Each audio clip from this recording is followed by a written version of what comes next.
Sir, do you know why I pulled you over? Speeding? No, it's because your intro sucks. Please step out onto the curbside.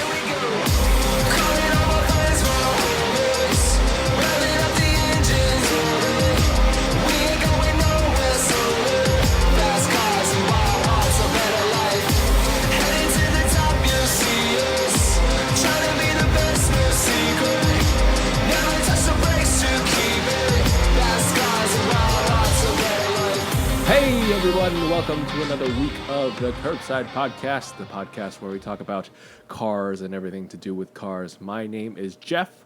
I drive a 2004 Honda S2000, and I am your Taiwanese American Southern Californian. Yeah, Southern California. What's up, everybody? I'm Parth, and I'm not Southern California, I'm NorCal, and drive a 2016 M3, and we're out here week 6, Jeff. 6 weeks, man. That's a lot. This is probably the most consistent I've ever been with anything. Any kind of media production type deal, yeah, I agree. Yeah. Same with me. I mean, not agree with you, but like, you know what I'm saying.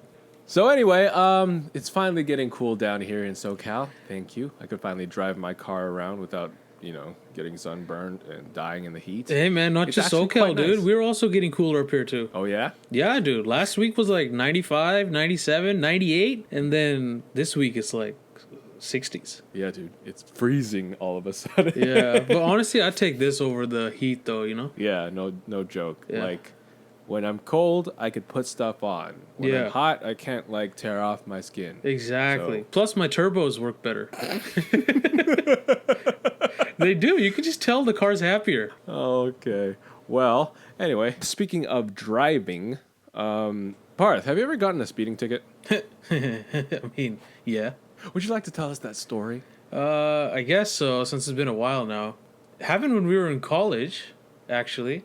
It actually happened when we were coming back. When I was coming back home after finishing the fall semester. You know, you just finish your finals. Everyone's happy, going home for winter break. Looking forward to Christmas, right, Jeff? And driving on 101, because I always took 101 up. I never wanted to take 5. Like I said in one of the previous episodes, it's a little bit longer, but like by 20 minutes. So like, what's the difference, right? So may as well take the little more scenic route. It was in a 335 at the time, and 101 near Santa Barbara. I'm driving, music's playing, feeling good, winter break, hell yeah, you know? You're going back home, right? Great feeling. Yeah. So I wasn't paying attention. I mean, I usually drive fast anyway. Like, I usually, 75, 80 anyway. But that day, traffic was moving really quick. Like, everyone was driving fast that day. Everyone was doing 80, 85. So I was going along with the pack at 80, 85 miles an hour. I think it was at 85 or 84, 85. And I was listening to music and I was enjoying the view, and I kind of got distracted and I didn't realize that the pack kind of fell away, Jeff. Yeah. So all of a sudden I find myself alone at like 85 miles an hour, and I come around this, it wasn't a bend, but it was kind of like a blind turn. Like you couldn't really see past the turn, right? And right there, right on that corner, CHP, radar gun out. He was outside, like he was literally there just to give speeding tickets, because that dude wasn't even sitting in his car. He was standing outside the car behind it, pointing his gun on that blind corner. I came around that shit and I saw him, and as soon as I saw him, I'm like, I'm done. That's it. Like, I knew it. I was like, I'm gonna get pulled over. So I didn't even hesitate. I took the next exit, slowed down. I took the next exit and pulled over, and he pulled up behind me. He was like, thanks for pulling over. I'm like, I knew I was going to get pulled over the moment I saw you. But I mean, the guy gave me a break. He wrote me the ticket for 79 instead of 85 because speed limit there was 65. If I'm doing 85, I'm 15 over, which is worse than regular speeding. So guy cut me a break. He's like, why are you going so fast, man? I'm like, yo, dude, I just finished my finals. I was just going home and kind of, got too excited about going home. So, I didn't mean to. And I was like, I'm not going to try to fight this guy, or anyway, I was doing the speed that he caught me at. So I was like, yep, yeah, this is license registration. Take all this stuff, all good. And then he cut me a break. He said, all right, man, I wrote you a ticket for 79. Speed limit 65 in that area. So this will help you out a little bit, but just keep it slow, man. I'm like, all right. So the rest of that trip home, dude, I didn't do above 67 miles an hour. Because I got pulled over in Santa Barbara. I still had about like 4.5 hours of driving left. So, yeah, you got to make sure that drive doesn't get too expensive after a while. Exactly. But the whole time, like driving home, I was shitting bricks. I'm like, my parents are gonna be pissed. Like, god damn it, I just ruined the entire break, right? But Yeah. it was all right. I mean, it's my first speeding ticket. Knock on wood, I haven't gotten one so far again, and that's been, I think, 3 years now, 3.5 years. So yeah, man, that was my speeding ticket. It sucks, right? That Yeah. feeling. Like, I'll tell you my story of my speeding ticket. Okay? I was driving home and going down this road. It's a downhill, like a pretty steep downhill too. Yeah. And on the downhill portion, it's 45 mile per hour speed limit. And then once you're at the bottom of the hill, it switches to a 55 mile per hour speed limit. Yeah. Right? And when you're going downhill, no gas applied or anything, just kind of rolling down the hill, Yeah. you're going around 55, Yeah. Okay. which is perfect because, 55 is the speed limit at the bottom of the hill. Yeah. There's also a cross street there in an intersection. Before you get to the 55 mile per hour range at the bottom of the hill, there's that intersection. And on this day, I was a happy boy because I had just come back from recycling. And in California, when you recycle, you get a return on, the thing you get taxed on when you have bottles and cans and whatnot. And I had made from a huge collection of recycling, 60 or 70 bucks. Nice. Off of just cans and bottles. Yeah. So I was heading home happy, singing a song, going down that hill. And there was just a Mercedes in front of me that kind of shot ahead, super speeded away. I was okay, cool. And I headed down the hill, go down that 55 mile an hour range place. And then I see freaking Google. Did it sound like okay Google? Okay, that made my other okay Google thing turn on. Shut up. There. Anyway, I was heading down this 55 mile per hour section of the road, and I see, what do you know? WeeWooWeeWoo lights in the That's the sound it made? background of my car. Yeah, the Wee like that? The WeeWooWeeWoo sound. Okay. Yeah. So I see that in my in my rear view mirror, and I'm like, ah, crap. Yeah. Pull over, and then the guy's like, hey, do you know how fast you were going? I was like, not really, no. Yeah. You were going 61 miles an hour. I was like, oh, no. He's like, do you know what the speed limit is? I'm like, 65. 55. Oh, shit. I was like 55. Yeah. He's like, no, it's actually 45. I'm like, huh? So he had been hiding, that cross street I was talking about? In between the 45 and 55 mile an hour mark. Like right where it changes. Right where it changes. Like there's a solid, I think probably 500 feet in between. That's just probably it feels like gray space because you're at the bottom of the hill, but you're not at the 55 mile an hour place yet. Yeah. And he clocked me at quote unquote 61, which also happens to be the second tier of the speed violation. Oh, Because in California, the speeding fines go at different tiers. Yeah. If you're 0 to 10 miles an hour or something, or 0 to 15 miles an hour ahead of the speed limit, it's so-and-so amount of money, 15 to yada yada. so you're doing 61 and a 45, so it's more than that 15. Yes. I was looking at it, and I think it was, when I was looking at whatever the tier was, I was 1 mile an hour over. And crossing into that threshold. I'm like, well, that's convenient. Yeah. Are you sure, officer? Or was I really going maybe 60? Yeah. And you just needed that extra buck. But, I can't say anything. He was the one holding the radar pew-pew thing. Yeah, the radar pew-pew. And, my $70 went down the drain. Yeah. Yeah. With an additional, Yeah. with an additional like $300 some odd. There you go. And then I had to take traffic school. Yeah, I did that too. Here you could take traffic school and take it off their license as a point. With that being said, so I was talking to my friend while we were driving, and she was talking about how she had been pulled over twice for speeding. Luckily, the cops were nice to her and didn't give her a single ticket. While we were talking about that, we were going off about how she works graveyard. During her commute to work, there are no cars on the street. Yeah. And the general idea, the general law here, right, is our speed limit say 65. Yeah. No one goes 65. No. Not in California. Like the slowest most people are going when there's no traffic is probably 70. Yeah. Unless you're a Prius driver in the left lane. Then you're going 55. Exactly. Yeah. Or sometimes you're 55 in the carpool lane. Yeah, It's exactly. basically based on the flow of traffic because that's what's safe, correct? Because if you go too slow, you become an obstacle and then you cause all sorts of safety issues. Yeah, but nobody pulls them over. I have no problem with those people driving the right lane and going that speed. If you don't feel comfortable, that's fine. You don't know. A lot of people don't feel comfortable driving a car. But get the shit out of my left lane where I'm trying to go 80. Just go to the right lane. But if you're in the farthest fast lane and you're going like 55 miles an hour and I'm trying to pass you because you're going 55 miles an hour in the fast lane Yeah. and you speed up because you got some pride issue there, Yeah. get out. Dude, Stop driving. Leave. actually, please. dude, it's not... this is not related to what you're going to next, but real quick, like that made me think of Road and Track had an article a year or so about the psychology of driving for drivers, right?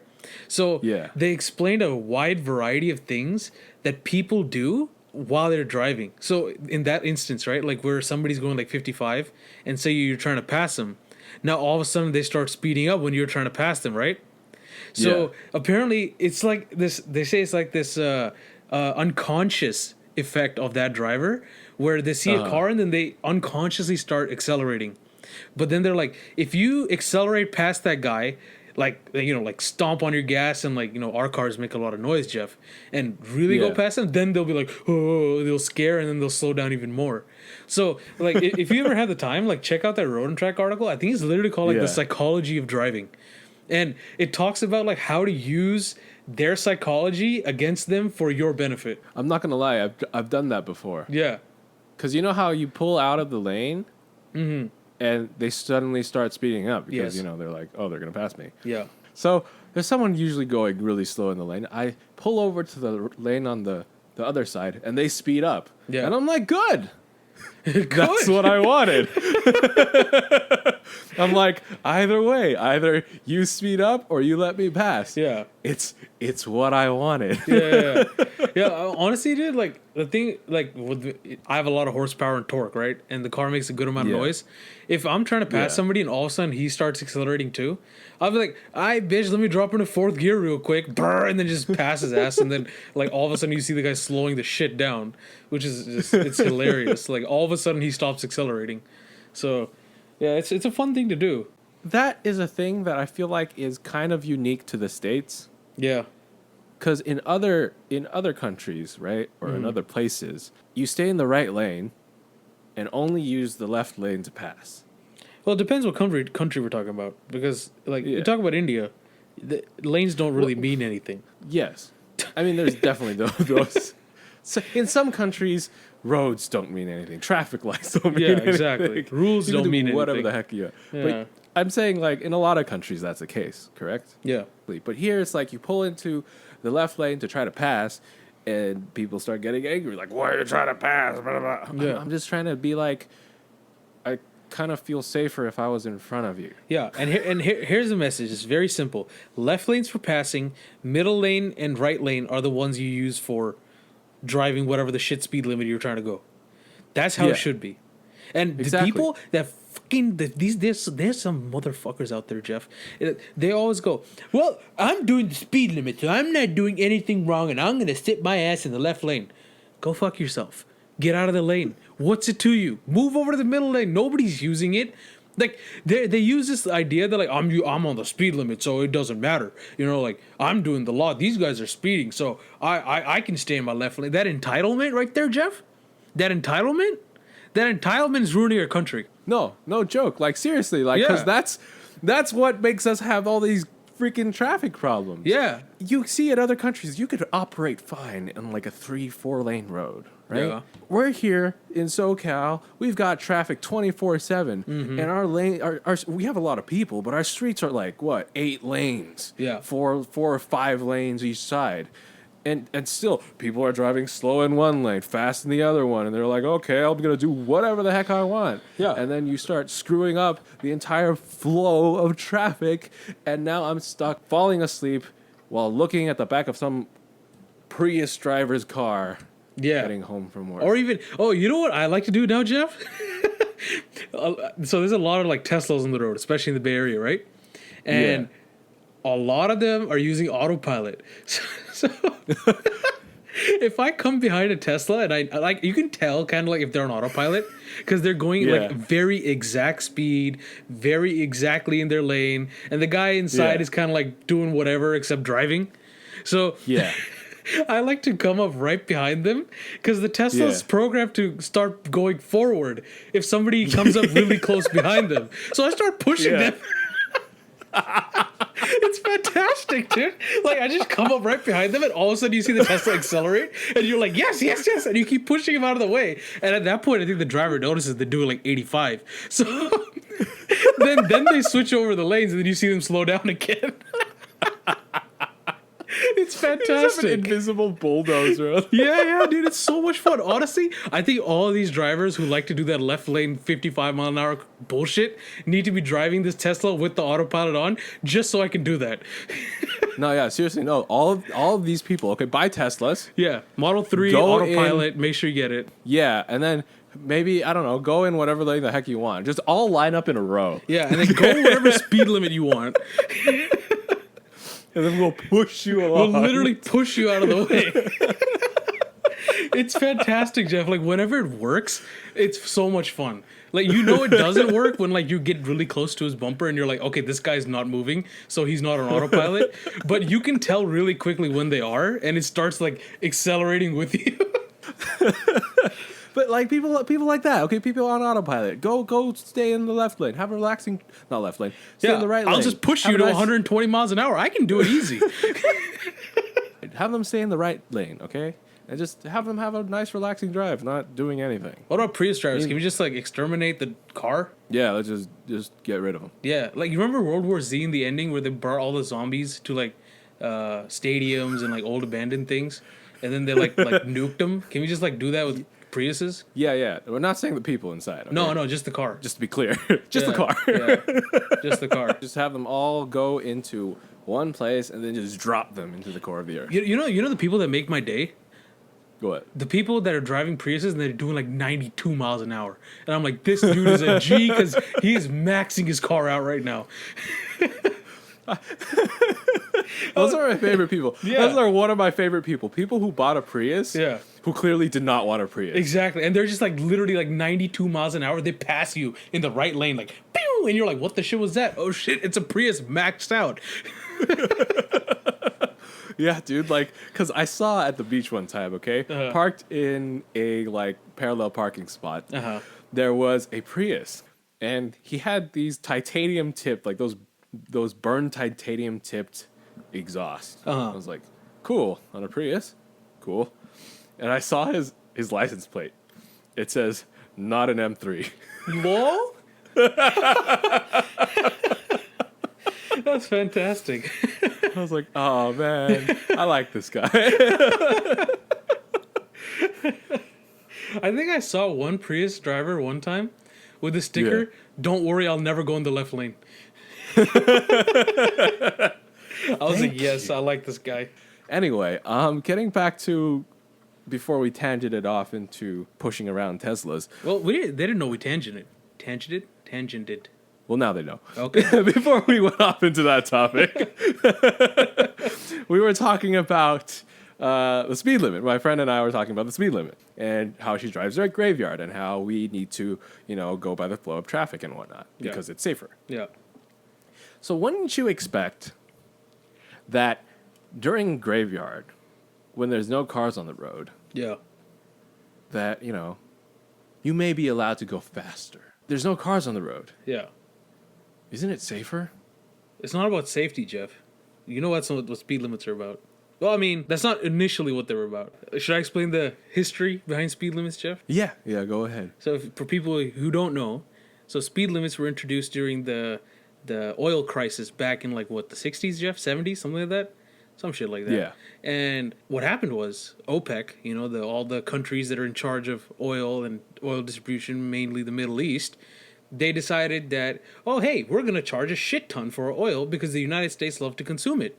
So, and this was after like bin Laden did like huge terrorist attacks in Iraq, burning up like massive oil fields. So their oil supply was, you know, going to shit. And then they also were like, hey, well, may as well, you know, gouge the United States because we can. Yeah. So OPEC raised the prices on oil, on crude, which led the United States to, first of all, have a shortage, and second of all, to have higher prices on gas.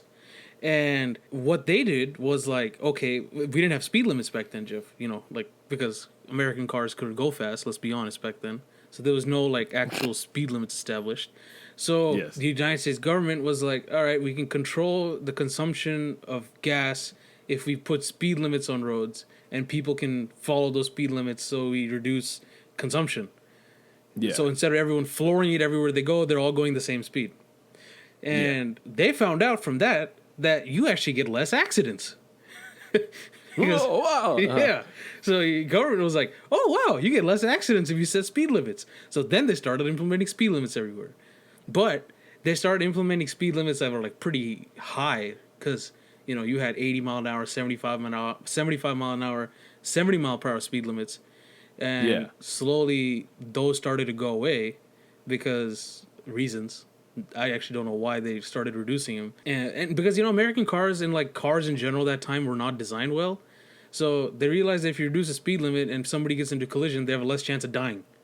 So they just reduced the speed limit, less people died in car accidents, less car accidents happened. So they just stuck with it.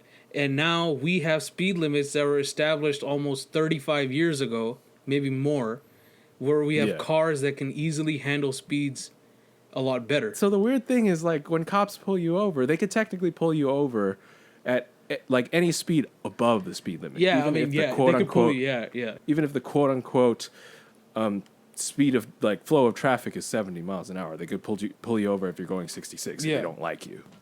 That's just so, I don't know, it's annoying. But see, I mean, it's like that unwritten rule that okay, actually I take that back because that's only in California. Because we go out to New York every year or every other year, visit some family out there, right? Yeah. Whenever I'm driving in New York, I always forget that I'm driving in New York, and I usually start driving like I'm driving in California, and I'm flying past people doing like 75, 80 miles an hour. And my dad goes, other places, speed limit is law. Dude, seriously. Dude, like they are so, like, and even people there, they don't go above the speed limit at all. Like, like if you see somebody going above the speed limit, you're like, either this guy knows the area, or he's completely clueless like me, or he has like a radar detection system, so I will follow him. And you take a chance that it's the other two and not the last, you know, the clueless part. Because, like, nobody speeds. I'm talking about New York. I don't know how it is in, like, other states. I've noticed it with, like, the East Coast states. That's kind of how most of them are. Yeah, I mean, like, I heard that California is pretty unique in the fact that we kind of just ignore everything. Yeah, and I think it has to do with, like, traffic, because we have just a buttload of traffic that, like, it's like when there is no traffic, we're like, yes, can we just get to where we're going? But, yeah, dude, like, if you in New York, dude, like, you can, like, it's scary to go, like, even 5 over. Yeah, I mean, like, to me, that makes sense, okay? If the speed limit is the speed limit and people get pulled over because of the speed limit, if they go 1 or 2 miles an hour, it's fine, right? Yeah. But if you're here, okay, and everyone's driving 60, 70, whatever, and then suddenly they see a cop by the road and everyone just starts flooring it. Yeah. In my head, that seems more dangerous. You say flooring it or braking? I'm sorry. What did I say? You said flooring it. That's why I'm very confused. When everyone starts stamping on the brakes. Okay, there we go. Yeah, there we go. That's what it is. And then, I mean, like, if you start stamping on the brakes, and then people behind you, like, are like, oh, what the heck? And then they stamp on the brakes, and then you have traffic. Let me get into my conspiracy, because I think it'll answer your question. Why we still have speed limits. Okay. Because, Jeff, if we had speed limits, we would have... if we did not have speed limits... Look, like we said, look at the cars we have now. most modern day cars, I mean, doesn't matter if you drive a $100,000 car or a $30,000 car, most of these cars can handle the range of 70 to 100 miles an hour decently well. Yeah. Like, it's not too scary to go that fast anymore these days. So now the issue is, especially in freaking where I live, dude, holy shit, these roads have gone to shit.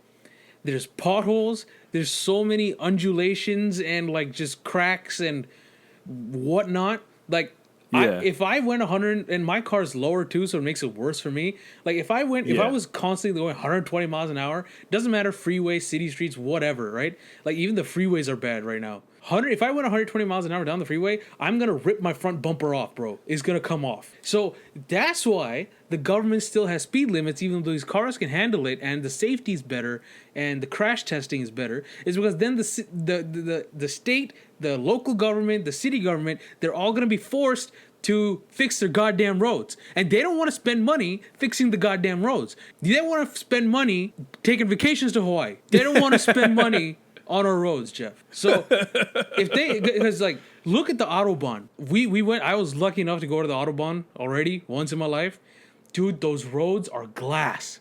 There is nothing wrong. You won't find anything. Like, you don't feel anything on those roads. It's so friggin' smooth. But that's why everyone can do 120 miles an hour without worrying. And also, not gonna lie, the drivers are better there. They don't have the friggin' DMV, handing out licenses to everyone. But like, that road is a big factor. Like, That's true. people can go so fast there and not have to worry about hitting a pothole the size of the Grand Canyon. No, honestly, some of those potholes turn into ramps. They do, yeah. Jesus, dude. That makes So they're not gonna sense. take the speed limit away, Jeff. You think they're gonna? You think you want the government to spend money, Jeff? That's true, because on one hand, okay, if they don't take away the speed limits, they make money from tickets. Yeah, But if they that fix too. the roads, they lose money. Exactly. So you're telling them, Jeff, that hey, here's a solid revenue source for you guys, and by the way, let's take that away, and on top of that, you guys spend more money. Does that make sense to you? Yeah. No, because who's gonna take? They're not gonna be taking vacations at Hawaii. They're gonna be going to some like Holiday Inn at like Palm Springs. They don't want to go to Holiday Inn in Palm Springs. They want to go to Hawaii, Jeff. Yeah. So that's why they're not gonna be taking the damn speed limit away. That's true. I hadn't thought of that. Yeah. I'm sorry. I'm sorry, U.S. government. I'm an idiot. Yeah. I should have been thinking about your needs more. Respect the Hawaii vacation, Jeff. Yes. Freaking. Yeah. Selfish. Have you ever heard this? There's a 21 Pilot song called "Tearing My Heart." No, I don't think I've heard it. One of the lines in the song makes me laugh because it says, "You fell asleep in my car. I drove the whole time. But that's okay. I'll just avoid the hole so you sleep fine. I'm driving, here I sit, cursing my government for not using my taxes to fill holes with more cement." Yes. Yes. See, the problem is in that song he says avoiding the holes. You can't avoid the holes out here, man. No. Like, every time I drive my car, like, I'm kind of just staring at the road.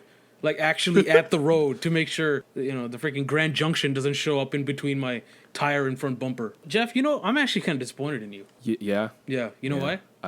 Why? Because last week we had a long conversation about the DMV and how the Yes. DMV wants to get money so that they can, take their vacations in Hawaii, and Yes. so that the politicians, they get money so that they can take vacations in, Monaco. So I don't understand how you were even thinking about this thought process today without listening or thinking about last week, man. That's true. I'm sorry, Parth. I've disappointed you. Yes. And you disappointed our government. I'm terribly sorry. Yeah. To everyone who's listening, I have made. And California is fateful actually error. freaking worse than everyone else in terms of fixing their goddamn roads. Have you noticed that? Freaking Caltrans doesn't do anything about it. Caltrans does jack shit, dude. Like, I'm talking about New York, right? And I said, like, all right, New York, you can't speed.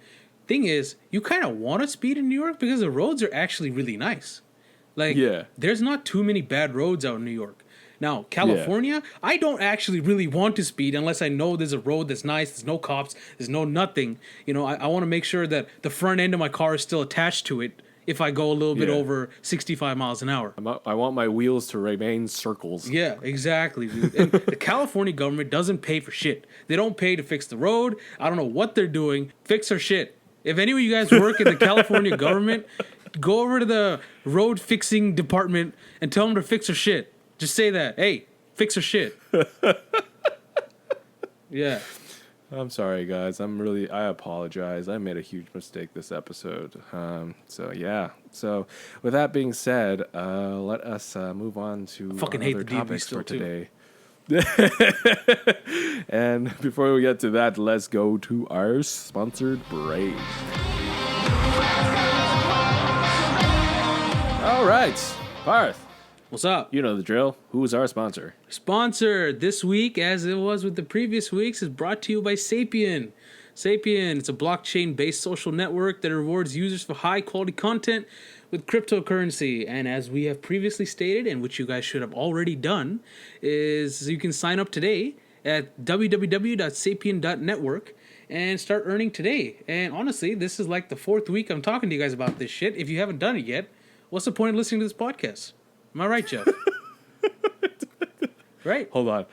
No, we've got other things we were talking about, sir. We can't just dismiss them like that. Nah, yeah, you're right. But I mean, you got to make our sponsors happy, so. But yeah, check them out because I think what they're trying to do is basically make sure there's not like garbage content out there, Yeah, pretty much. something like that. Yeah. So I expect if we put the Curbside podcast on there, we would be earning good amounts of cryptocurrency. That's right, Sapien. Let's talk. Anyway, our show is also sponsored by ourselves. You can check it out at thecurbsidepodcast.com. And if you want to, sponsor our show, email us at thecurbsidepodcast@gmail.com. This show does cost some money to run, so it'd be great if anyone could just, support us to keep it running. And with that being said, let's get back to our show.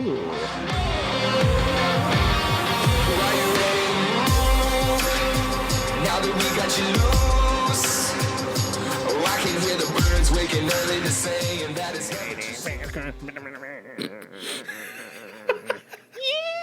I think that's how the song goes, Yeah, right? that's how it goes. Anyway, Yeah. Parth, Yes, time sir. for the news. Yes, sir. What do you have in terms of news? News. Quick news. Mazda. Yes. Wankel. Rotary. Wankel, yes. Do these funny words have any meaning to you, Jeff? What we were talking about last week. That Rotary stuff. engine. Yeah. So yeah. those of you guys don't know. Dorito power. Dorito power. Yeah, Dorito power. I had to think about that for a second. I'm like, what does it mean, Dorito power? So, the Wankel motor is the motor that Mazda uses, the rotary engine. They've used in the RX-7, RX-8, and their other RX models. It's the iconic motor. And since the RX-8, there's been no other car in production that's used that motor but Jeff. So last week, it was confirmed that the Mazda is going to come out with a new car with the rotary Wankel motor. Ooh, really? There's a catch, though. Yes. They're not sure if they're going to be introducing the Wankel as Wankel. like a regular engine, like in the RX-8, Uh-huh. or is it going to be part of a hybrid system that's like used as a generator for electric power? Oh. So, which is kind of like, then what the shit is the point of the Wankel, bro? Yeah, I mean, would it be any good? Because the thing about the Wankel rotary engine is that it's really small. You could get an insane amount of horsepower from a tiny displacement. Yeah. I mean, your car, 1.3 liter engine, not turbo, naturally aspirated, made like 278 some odd horsepower. No, it was like 240 something. Close enough. But the only thing was that was super inefficient. It burned oil, it burned gas. I mean, if you shove that into a hybrid generator, would that be the smartest idea? I mean, you just lose the characteristic of it. Yeah, and I mean, it's not as efficient as a normal. Yeah, may as internal well combustion just engine. yeah, exactly. May as well just put a regular internal combustion engine in it. But most people are speculating that they're gonna put it into a regular car and it's going to be a sports car because it's always been in a sports car. Yeah. So, I mean, I don't think Mazda's going to go that route with the hybrid power generator shit, but there's a slight chance, but I really hope not. It's always possible. Yeah. Ugh, in this day and age, I want them to put it in that concept they came out with a couple years ago. Oh, yeah, dude. That concept The was RX so nice. Vision concept. Yeah. Oh. I mean, like, because that's a harkening back to the original RX-7. Oh, yeah. The legendary RX-7. The RX-8 was supposed to be the successor, a better car in every way to the RX-7. I still have an RX-7, though. Even though I own an RX-8, I would still like to have a twin-turbo FD RX-7. Yeah. They tried to make it better, right? They Yeah. were like, put more doors on it, make it more practical, make it whatnot. But it just didn't have the original characteristic. But this new RX Vision concept that came out a couple years ago, that is a clear return to form, and I hope they put it back in that thing. Yeah, that's what I also wished about the Supra and the concept. Speaking of Supra, actually, Jeff, I saw Supra like for the first time in person on the road. What are your opinions? Well, okay, here's the thing. When it came out, I was skeptical before it came out. Uh-huh. Okay? I was skeptical about what it would be because, it was BMW powered. Oh, it yeah. It wasn't all the things that people wanted from a Supra. Uh-huh. And when it came out styling-wise, I saw it and I was like, for me, it wasn't that bad. Because they had originally come out with the FT1 concept. Yeah. Right? And everyone was looking at that as like, oh, is that the new Supra? That's the new Supra. And turns out, like, it became the new Supra. But, you see, they had to take that design and somehow get it onto a BMW platform. Uh-huh. Because that design was not initially made for that car. Mm-hmm. But they squashed it all down to the Z4 platform, and Yeah. I think they did a pretty good job of doing it. Okay. So you like it? I'm sure you had different opinions about it. So when it released, because we've been seeing the concept for years now, right? Yeah. That beautiful concept, dude. Yeah. I thought that was one of the most well-designed cars I've ever seen. Yeah. And then the production version dropped. And then government regulations, efficiency, design, making it like a BMW Z4. That all came into play. And I saw the photo and I was like, what the hell is this shit? And my favorite description that I saw about that car when it came out was it looks like a melted RX-8. Like as if somebody took an RX-8, put it in the oven, and it melted a bit. I was like, yeah, you're right. It actually kind of does. And I was like, damn it, dude. Like, this thing is like, whatever. And then I saw one on the street the other day. I'm like, yo, this actually looks not too half bad. right? Yeah. So, Right. let's see. Maybe it's going to grow on me. But I had a negative opinion initially. And now it's kind of like, okay, let's see what's this about. But I think Toyota screwed up by teaming up with BMW for whatever goddamn reason. I mean, okay, here's the deal with that, okay? I know people are mad about it. I understand why they're mad about it. But if they hadn't, this car would have never come out. You think so? Yeah, because sports cars don't sell these days, Yeah. right? Toyota's not being the company they are. They're not going to dump that much research and development themselves into developing a new platform, a new engine, all of this for the Supra. Yeah. Had they done that, the Supra would have been a much more expensive car. Mm-hmm. And, it would have been pretty much a loss for the consumer market because it probably wouldn't have sold that well. It probably been really expensive. Toyota probably wouldn't have been able to see the reason to even put it out into production. Yeah, I guess so. But we see time and time again that when they teamed up with Subaru and they teamed up with BMW, and now they have sports cars in their line, which it's fantastic. Yeah, I Like, guess so. I mean, it's nice for the brand. Like, Yeah. to still have a sports car where if they didn't do that, they would have nothing. Yeah. I mean, like, I understand. It would be so nice to have a 3JZ. Dude. And, yeah, but I don't know. It's nice to bring back... I don't know if they should have called it the Supra, though. Yeah, I think they should call it something else. Maybe something like Supra successor related, but... But you know what it is. These cars sell because of what they used to be. I mean, it might be a good car. It probably is a good car, but a lot of people buy it because like, oh, dude, Old Supra, definitely. But Parth, on the topic of talking about the styling, there was an artist designer on Instagram. Instagram called his name is Roman Maya. ROMANMIAH. Okay. And he did a reimagining of the current production Supra. Did a couple tweaks to change it to what he believed it should have looked like. Oh, yeah, dude, Jeff, I just saw it. So he did the front and the back. Yeah. That would have been perfect. Why didn't they do that? I think they had that mentality that it had to look more like the FT1 concept. Oh, dude, look at that. Look at that. Dude, I wouldn't even been mad about what engine they put in it. If it looked like that, dude, Jeff, you just got to like share this on Instagram or Facebook feed, like for some people to look at when they watch this episode. Yeah. I'll post it up on probably our Twitter page or our Facebook page. But like, ideally, please go check out this guy's work. It's I'm looking at his amazing work too, dude. Yeah, that's a side topic. Yeah, just go check it out, guys. Okay, with that being said, let's move on to what seems to be a recurring topic. Tesla. now. It's the world of electric cars. Tesla. Welcome making to this headlines week again. of EV Watch and Tesla Watch. Well, we should just put it at like as a part of the show at this point. Right? Like It every needs to single be a week, segment. bro. We gotta talk about these things in order to stay relevant in the car world because this is what it's becoming. Yeah. Anyway, Tesla has released a new update for their car, version 10.0. They released it on October 10th. How fitting.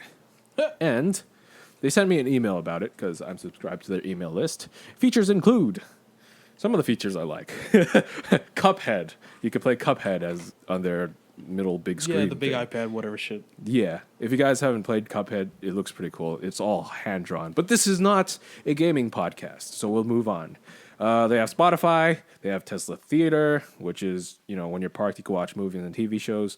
They have karaoke.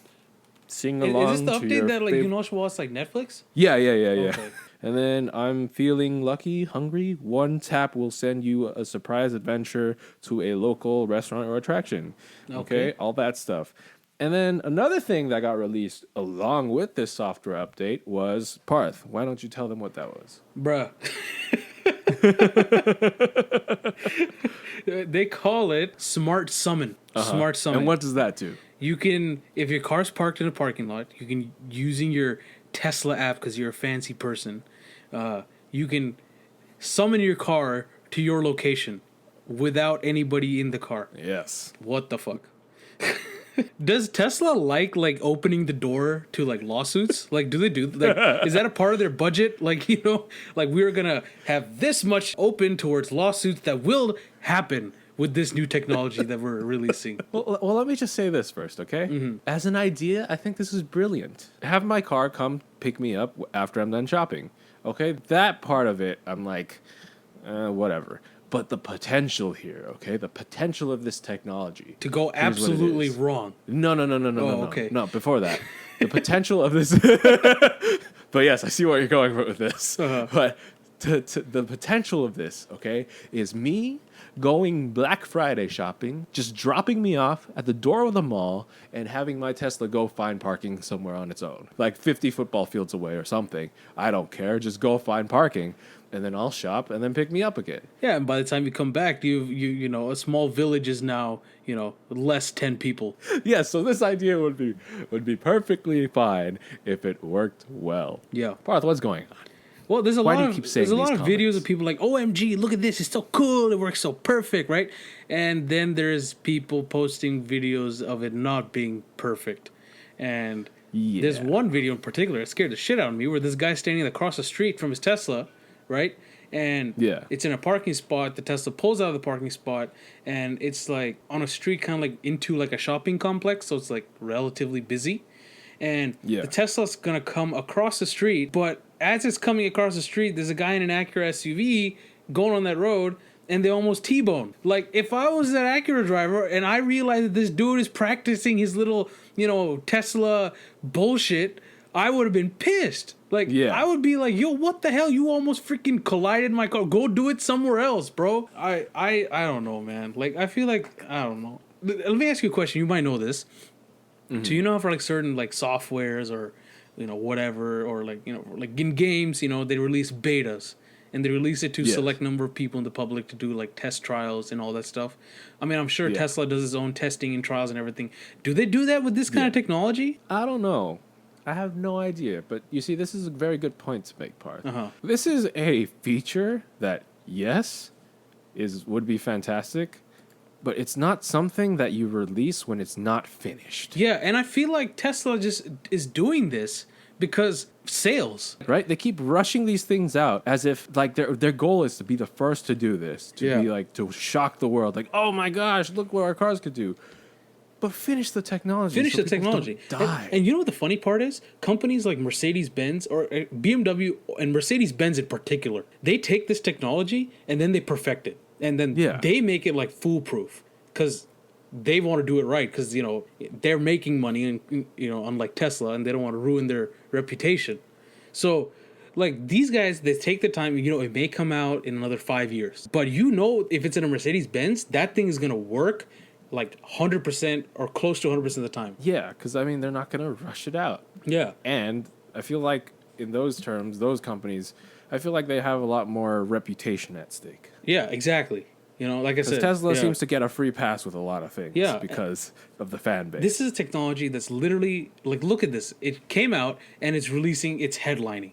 Like, everyone's tweeting about it. There's YouTube videos about it. You know what the YouTube videos with the captions, the clickbait ones, the ones who are like, will it run me over? Question mark. And then it's like, you know, the thumbnail and all that shit. Like, it's making the headlines. It's making Tesla, you know, on the front page again.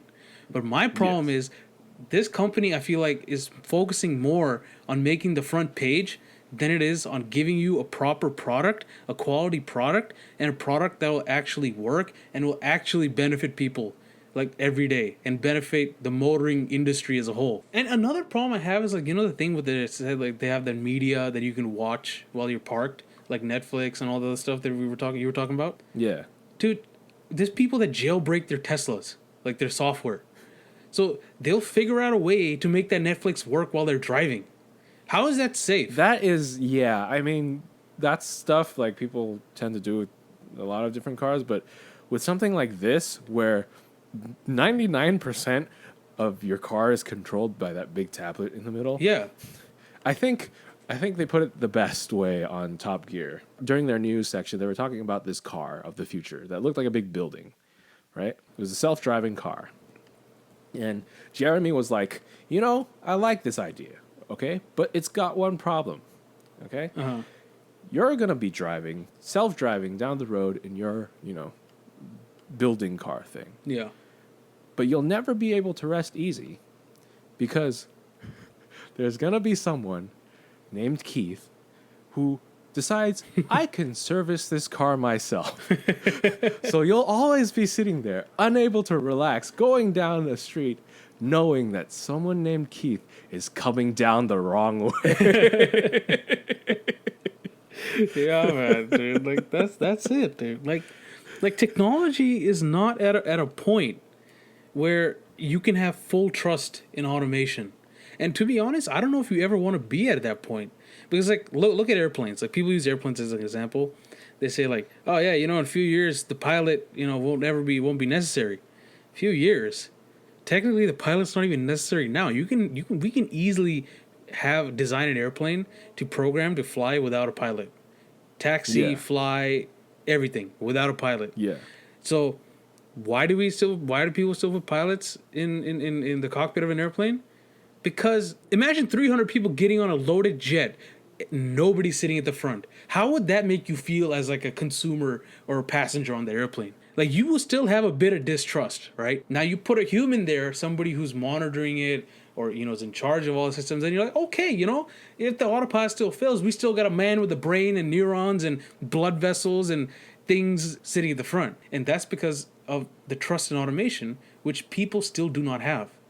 Now, my issue is that's at that level. very high professional level, a lot of training required to get there, a lot of time to get there. All good, right? Like pilots have to know the systems of their aircraft in and out. Some Tom, Dick, and Harry and Jane can show up at Tesla with $30,000, buy this feature or buy this car with this feature, and then, you know, drive it off of the Pacific cliff. Or worse, shove it like this, like drive it into a schoolyard or something because they're not paying attention. That's the shit I don't like. What training are people getting on this software? I'm a pilot, Jeff. You know this. There's a ton of training surrounding just use of automation and reliance on automation and how to use autopilot, when not to use it, and all that kind of stuff. What experience does a guy driving a Tesla have with automation? Or what level of training does he have with automation? How does somebody who, again, DMV, you know, this guy gave him a license and he scored perfect score, which means he's a shit driver. How is he allowed to be in command of an autopilot of this kind of like complexity? What happens when something goes wrong? Or are you able to identify that something is going wrong before it goes wrong? Honestly, Jeff, that's what makes me dislike Tesla. Like, it's basically telling, you know, the general public, here's a rocket launcher, go have fun.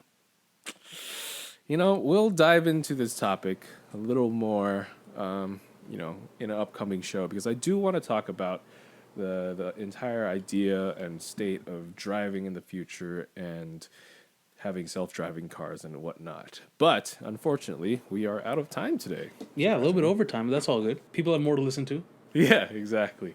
But thank you guys, as always, for listening to our show. We say this a lot, but we really, really mean it. But that we really appreciate those of you who are, you know, supporting the show right now, even though the audience is small and even though we're still trying to figure out how everything works.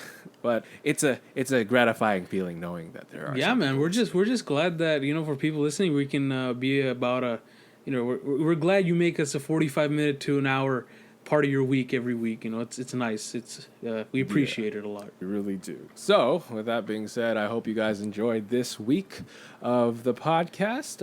As always, you could find us at thecurbsidepodcast.com. You could listen there. There's also a link to our Libsyn page there that gives you the link to all our other media outlets, such as Apple Podcasts, Google Podcasts, Spotify, Stitcher, TuneIn, and all that other jazz. We are also on YouTube, and we are also on Instagram. We are at the Curbside Podcast on Instagram, and we are also on Twitter at Curbside Pod, and we are also on Facebook, facebook.com/the Curbside Podcast. And be sure to check out there to see any updates from us. And also, if you want to DM us or send us any form of message via any way to tell us to talk about a topic, that would be awesome too. I want to thank Kid Dope for letting us use his song Fast Cars and Wild Hearts as the intro and outro of our show. And as always, I am Jeff. And I'm Parth. Remember, drive safe, and life is too short to drive boring cars. We'll see you next week.